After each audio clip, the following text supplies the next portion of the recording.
Hello YouTube family, नमस्ते। हम सुनीता यादव जौनपुरिया आज आप सबके बीच लाए हैं उठान गीत। बड़ा ही प्यारा गीत है, जैसा लगेगा आप सब कमेंट में ढेर सारा आशीर्वाद दीजिए।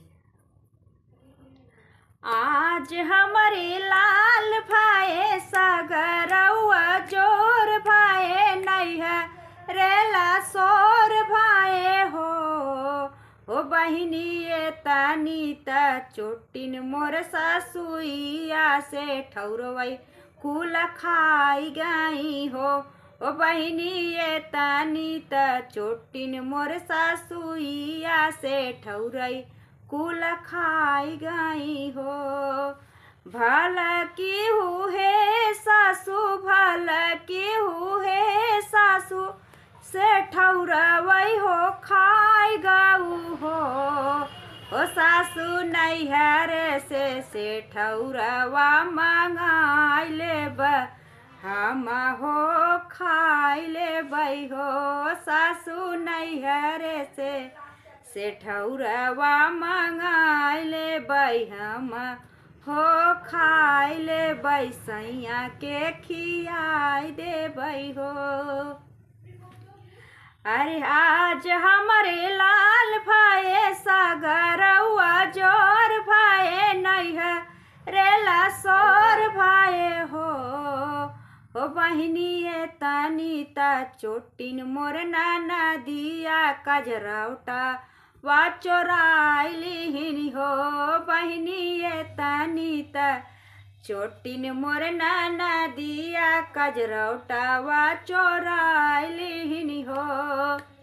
भल की है ननदौ कजरौटा वा चोराइलिहु कजरौटा वा चोराइलिहु हो ननदौ नैहर से कजरौटा वा मंगाई लेबै बहिनी के बोलवाई लेबै कजरा लगवाई लेबै हो बहिनी नैहर से कजरौटावा मंगाई लेबै बहिनी के बोलाई लेबै कजरा लगवाई लेबै हो।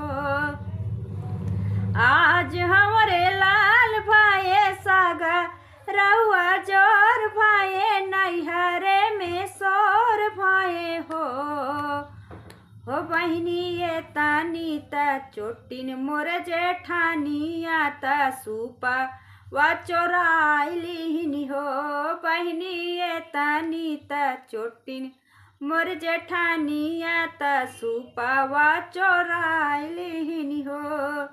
भल की है दीदी, भल की है दीदी सूपा चोराइलिहु हो भल की है दीदी सूपा वा चोराइलिहु हो बहिनी सूपवा ता नैहर से मंगाई लेबै लालन के बोलारी देबै हो बहिनी नैहर से सूपा वा मंगाई लेबै लालन के बोलार देबै छठी हम मनाई लेबै हो बहिनी नैहर से सूपा वा मंगाई लेबै लालन के सुताई लेबै छठी हम मनाई लेबै हो।